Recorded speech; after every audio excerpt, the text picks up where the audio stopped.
Welcome, everybody. This is Avoiding the Addiction Affliction, brought to you by Westwards Consulting and the Kenosha County Substance Use Disorder Coalition. I'm Mike McGowan.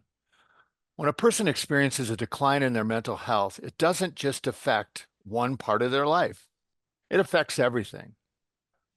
It makes sense then that an integrated approach addressing a person's mental, emotional, and physical self is needed. And that's what our guest is going to talk about. Sydney Reece is the Vice President of Operations at Mind Body Optimization. Mind Body Optimization is based out of greater Dallas-Fort Worth, Texas area, but has numerous locations in Texas and Tennessee. Welcome, Sydney. Thank you. Thank you for having me. I'm excited to be here. Well, I'm so glad that you could join us. First, it always helps. Tell us a little bit about yourself and then tell us a little bit about MBO. Yeah, so I started my, professional career with a bachelor's in biology at Stephen F. Austin in Nacogdoches, Texas, the oldest town in Texas. Was all ready to do physical therapy as my career. The human body and how it heals itself is really fascinating to me. I guess February of my senior year was all ready to go, had submitted my applications, all the things. And I just woke up one morning and was like, "Mm, I don't actually think this is what I want to do." Oh, gosh. So I ended up applying to the program at UNT, University of North Texas, and I got my counseling master's from there. And everything's kind of been history since then, I guess they say. I've worked really hard and things have fallen into place where I am here. I'm really passionate about not only creating an environment for patients to get everything they need without having to go to this provider and then that one over there, but I'm also really passionate about creating a workplace where it's a collaborative environment where the team feels supported and where they can just come and do their jobs. They don't have to worry about the bureaucracy, all the paperwork you have to do. Let me take care of that. That's my responsibility. I don't want to put roadblocks in your way. I've worked at organizations before where if there was a bad outcome, they threw another piece of paper into the discharge planning or to the documentation that you had to do. We're not going to do that. We want our providers to be able to come in, see their clients, make those really hard decisions about their care with the client, and then be able to go home and have a good life with their families. Oh, that's great. I'm nodding throughout that because I've had so many therapists on here. What they complain about isn't the work, it's the bureaucracy. So that's interesting. Yeah, yeah. And there are some things that we're going to have to deal with forever. You have to document your session, but Sure. I can maybe choose a system that makes it easier for you. Or with AI now, I can choose an AI tool that helps you document your sessions. So we're all about assisting our team members in any way we can because the less time you have to spend dealing with all of that bureaucracy, the more time you get to spend with your clients, the higher quality the care, and it just leads to better outcomes. We'll take a tangent here. Talk about that for a minute. Talk about the AI. I've had a number of different therapists begin to use some of that. It saves them oodles of time if they don't have to recreate notes on every session. Absolutely. We just started doing a trial on a tool with a few of our providers just to see, is the AI a quality product? Is it going to spit out something that is compliant with our state regs, our joint commission regulations, but also our payer contracts? So we've been sifting through several different companies, but yeah, what we're seeing is our providers, instead of spending hours and hours and into the early mornings Yep. for some of them completing their documentation, they click a button that says generate note, and in about 30 seconds, they've completed their documentation. Yeah. And it's not like somebody else is going to then do it. They have to edit it. They have to look Mm-hmm. at it, see if it Mm-hmm. makes sense, right? Right. Right. It's like saving your typing. Mm-hmm. It's Yeah. just a tool in the tool belt. Yeah. Yeah. Well, tell us that you've worked in several other places. What makes MBO different? I think the mission, if we look at our healthcare system, and I listened to the episode with Dr. Alice something Beller? talking about the Yeah. healthcare system, Yeah. it is broken. If Yeah. we are really true and honest, Mental health care is healthcare. And that segment of our healthcare system is not truly designed for people to be well. It's designed to, in a way, create a rotating door of people coming in, getting their medications, doing therapy, and staying in the system forever. What we want to do here is yes, we will utilize medications for some folks. Yes, therapy is always a good partner. Yes, some people just want to be in therapy to better themselves. They're not necessarily dealing with significant depression, anxiety. They just want to be a better person. Yeah. And we're here for all of those clients, but we're also here for clients that want to do it a different way. We're going to run some basic hormone panels and we're going to see maybe your thyroid is off. Maybe you have really low testosterone as a male, and that is triggering some of these depression systems. And we have established trusted partnerships in the community where we know our specialties. We know treating depression and anxiety and bipolar disorder and all the mental health disorders. That's our specialty. But we're going to get you to a trusted partner if there's something going on physiologically that is contributing to those systems. So we're really trying to look at the entire person instead of just what's going on in your brain. Yeah. Well, let's talk about what's going on. We hear, read, and see about the increasing decline in people's mental health. And, it seems like every day there's an article or a story about it. What are you all seeing? Yeah, so anecdotally, I haven't done a study on this or anything, but what we saw after COVID and after the isolation is that, yes, there was a spike in people seeking mental health services because I think, excuse me, at the same time, we were having athletes and celebrities talk about their mental health Yeah. struggles, and that Hmm. conversation started. So people were reaching out more during COVID. They were feeling isolated, no social support. So they were reaching out. What a lot of people around me have seen and what I saw in other organizations and this one is that it's almost a sense of I made it through COVID. I did okay and it was really hard, but I can handle this. And folks are waiting longer to ask for help. Mm. People are coming to us sicker because they made it through COVID, which was a really hard time. And so by the time they make that phone call, they're just a little bit more sick than prior to COVID. People might not wait so long because they hadn't been through a global trauma like that. So again, anecdotally, but that's a little bit of what we're seeing is Yeah. folks are just waiting longer to call. Yes, the stigma always is going to play a part, but it's almost as if made it through that, I can handle anything. And then we wait You know, just a I he little longer. I hear about this all the time, and I experienced it when I was doing this on a daily basis, that somebody finally does make the call, goes in, gets to a point, and then quits or Mm-hmm. backs off. Mm-hmm. And they may eventually come back, but there gets to be a point where people say, "Yeah, I think I'm good enough." Is it the fear of what's coming next that gets people to quit, or is it fear of change? What do you think? I think it could be a combination of 100 million things, Yeah. right? But something that I see really commonly is so when you decide to make a change, you force other people around you to also make a change.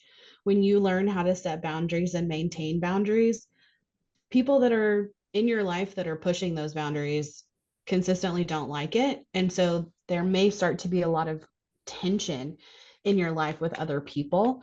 And sometimes that's a lot to handle. You're trying to make change and your system is being forced to change. That system may not like it. And so sometimes it's easier, seemingly, to just maintain the status quo. And so I think that's a really big one. When you decide to change, you force everyone around you to change. You teach people how to treat you. Okay, you're just like leading me to the next question.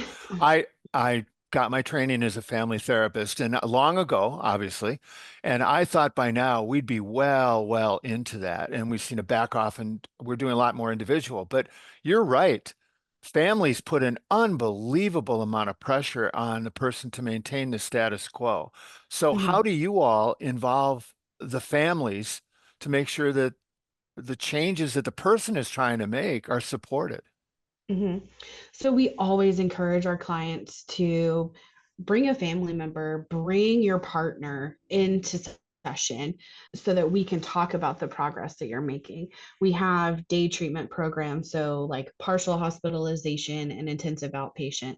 That's that bridge between I'm seeing a therapist weekly and maybe a psychiatrist monthly, and I need to go to an inpatient facility because I'm going to hurt myself. Hmm. PHP and IOP are that bridge.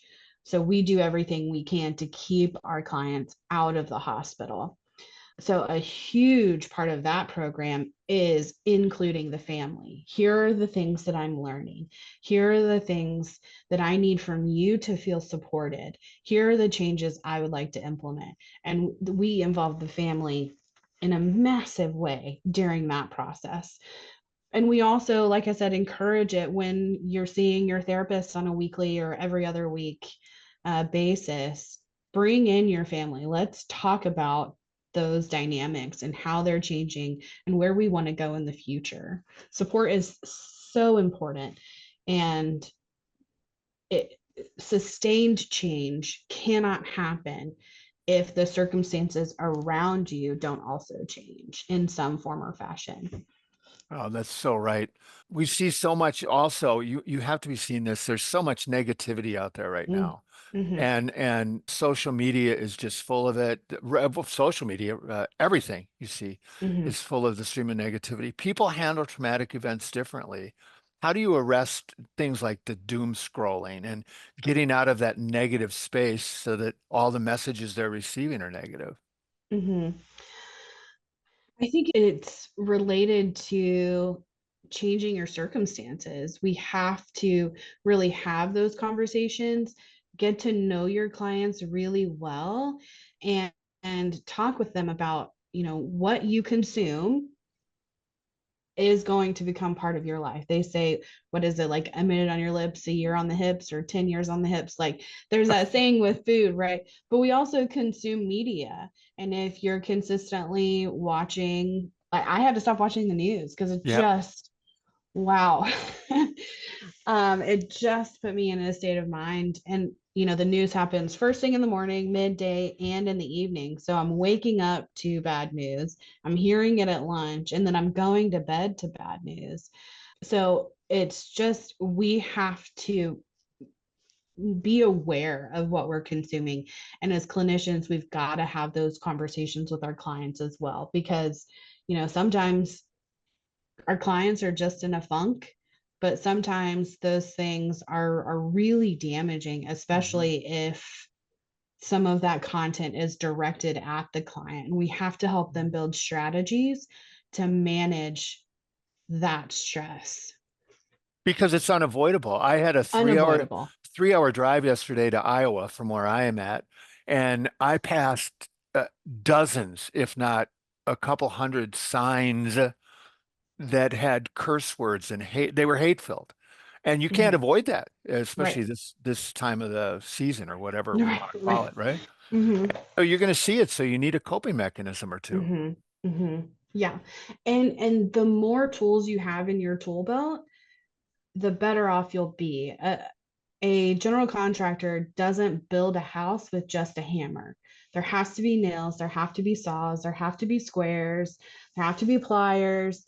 That person has uh, probably more than 100 different kinds of tools to build a house. You have to think of your body as a house. You have to have as many tools as possible. Medication can be a tool. Deep breathing is a tool in the same way. And so the more tools you have in your tool belt, the better off you'll be and the more able you'll be to handle situations like that you just can't avoid conflict. Yeah, I ended up just listening to Queen's Bohemian Rhapsody and singing out loud. So that A that tool was in your tool belt. that's one of my main tools.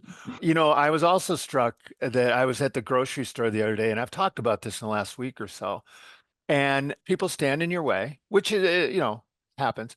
But it seems that and when I talk about this, people just nod their head. Nobody says, excuse me. There's less people saying sorry. Oh, let me get out of your way. We've become more isolated, I think, as maybe since COVID, and it hasn't gone back. We need support in order to be able to Mhm, maintain the mental health changes. mhm. Yeah, I mean, we have kids growing up that are just, right here in their phones. There's a diagnosis about your neck that's like gamer neck or some craziness where we're always like this. People are having issues with their thumbs and their tendons because they're on their phone so much. We have the world at our fingertips, right? And we no longer know how to socialize. We aren't being intentional about the time we have with our people. I try to make a really big effort if I go to a friend's house or if I'm spending time with my family. I really don't pick up my phone Hmm. because why would I drive 45 minutes to see someone if we're all going to sit there and scroll on our phone, I don't get it. right? Right, right. So we have to make the decision to be intentional about our time. And I think intentionality can start in the therapy room, in that med management appointment. And we have to learn how to generalize that across every part of our life. But you're exactly right. We are always in our phones. We're not aware of our space. We're not aware of how much space we're taking up in the world. And we're just not social creatures like we were before we had the world at our fingertips. Yeah, I'm convinced that if the aliens ever visit us, only about six of us will know because everybody's looking down. Right. Uh, Right.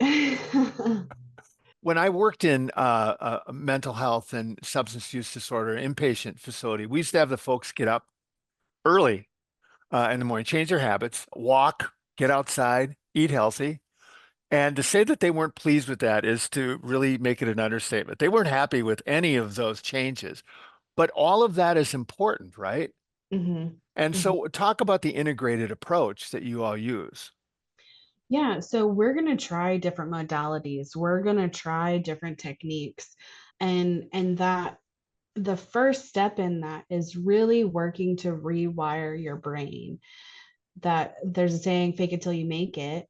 So the messages that you say to yourself release certain chemicals in your brain. So if you have negative self-talk, you're going to release cortisol into your brain, but into your entire system. You're going to dump huge amounts of cortisol. And so literally just saying something positive about yourself, or even decreasing, making a negative statement neutral, one eliminates that cortisol that you're dumping in. But if you say something positive, it releases endorphins into your body. You may not believe it, but saying it to yourself still releases those chemicals. And exercise and being out and being active do the very same thing.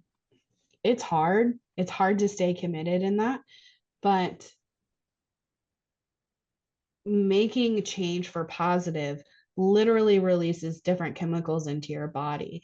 And so that's what we're trying to do. We want to make sure that, again, everybody has as many tools in their tool belt as possible so that their body starts changing along with their self-talk, the way they respond to stressful events. We're trying to build out the entire person to be able to make that sustained change. You know, that's a sustained change. That's the key word, right? Every time I see somebody in long-term recovery from anything, it's they've made multiple changes in their life with food, exercise, sleep, work habits, meditation, taking care of themselves. And why is that so hard? It's once you get it rolling, what I used to see in patients is once they would get it rolling, oh, they took to it like a duck to water. But again, there's that little mound that they don't want to get up. And on the other side, it's an easier walk. Mhm. Yeah, well, I mean, how many clients did you see that were feeling great and they maybe Right. had a new medication and then Right. they were feeling great? So I don't need this anymore. Yeah. Okay, maybe, but let's have a conversation about it. Let's do this in a medically appropriate way. So people start to feel good and then, oh, well, I don't have to use that tool anymore. Or, oh, I'm just in a better spot. So maybe I don't have to do this thing every day. You're in a good place because you've made changes in your life and you've created patterns that are more healthy for you as an individual. So when you change those patterns, there will also be change that Hmm. may not be for the better. And so it's having those conversations with your clients to help them understand that yes, you don't learn habits in a day, but you also have to continue to sustain those habits, those new changes over time, because if you don't, you will likely find yourself backsliding and not feeling as good as you did at one point. And then the negative self-talk comes back in of you were doing great and now look where you are. You're a fill in the blank negative name about yourself. And so when you make decisions to not continue the same patterns that are moving you in a more healthy direction, you also introduce the possibility of even more negative self-talk. You know, Sydney, we're a few weeks away from an election in this country, Mm-hmm. and it's going to result, I'll be gentle, in no matter how it turns out, half the country is going to be upset. Mm-hmm. That's gentle. But it may also create a tremendous amount of trauma, as it did the last time. Is there a way that people can preload so that they're not as affected by the trauma or the downside or the depression that may come from the results of the election, and regardless of how they vote? Mm-hmm. Mm-hmm. So I will try to not get too political here, but I think the media has done a good job to make us think that we're much more divided than we actually are, right? Mhm. On a lot of basic issues, very basic issues. We're much more aligned than we are. So I think what we have to do as a society is to decide that no matter the outcome, we're going to fight for a better future. I'm going to fight for a better future for my nieces. I'm going to fight for a better future for my children that I'll have someday, grandchildren, great grandchildren. And fighting for a better future does not mean being the loudest, most obnoxious voice. Yeah. uh, in the room. We have to be willing to listen to each other. We have to be willing to have conversations because again, I think we align a lot more closely than what we're being told. So to answer your question about how do we prepare and preload for that, I think I think it's just getting into a mindset where you're willing to have a conversation with someone that you disagree with because election year or not, you need to be able to have a conversation with someone that you disagree with, right? Mhm. You're not going to agree with everyone Mm-mm. all the time in your life. So I think being willing to have those hard conversations, learning your boundaries and then maintaining those. If politics is something that is a really touchy subject in your family and you think differently than everyone in your family, have a conversation about how maybe at Christmas, I would really love to not discuss politics in the election this year. Please let's not have this conversation because I love you all and I really want to be able to enjoy my holidays. I want to be able to enjoy time that I spend with you during birthdays. Let's decide as a family that we're not going to have heated political conversations. And that if things do get heated, let's agree that as a unit, whether that be biological family or chosen family, we're going to allow each other to step away and not have our feelings hurt because we have to step away. So having those conversations leading up to something like a contentious election and being willing to put yourself out there and say, hey, I know that I think differently than you, but can we agree that we still love each other and that we believe that each other is valuable and important in our society, so that if things get heated, we can step away from the conversation, but still love each other. I like that. That's really good advice.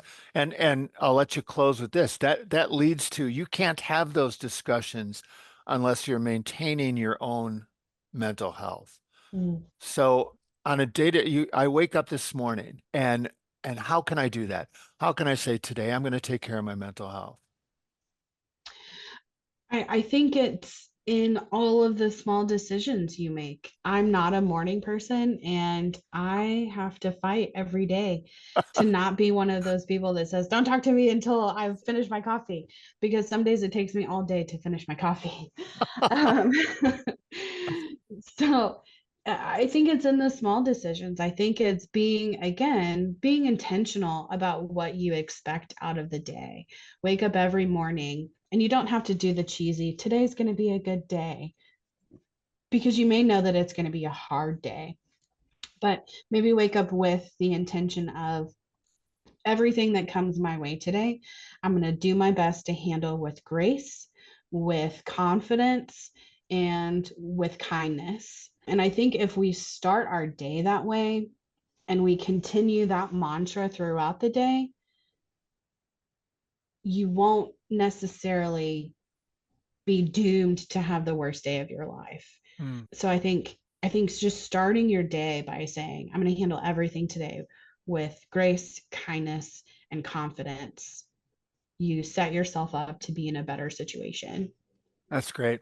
You know, I'm going to put a link to Mind Body Optimization on the blurb of the podcast, but if somebody is not looking at it, if they're just hearing us, how do people in Tennessee or Texas or nationwide get a Yeah. hold of you all? So you can go to our website. It's mindbodyo.com. We also have Facebook pages, Instagram pages, LinkedIn pages. Again, it's mindbodyo.com. I think Instagram might be mindbodyop is our handle. Facebook would be Mind Body Optimization. So you can find us there. You can message us. You can go on our website. We have all of our clinicians listed on the website and a short little bio about all of them, so that you can choose the provider that you'd like to work with. So that's how they can reach us. That's great. Sydney, thank you so much for sharing your expertise and your time with us. It's been really a fun way to start my day. Great. Thank you. Thank you for Yeah. having me. And for those of you who are listening, you're always welcome to listen in anytime you're able. And until you can listen in the next time, stay safe and take care of your whole self.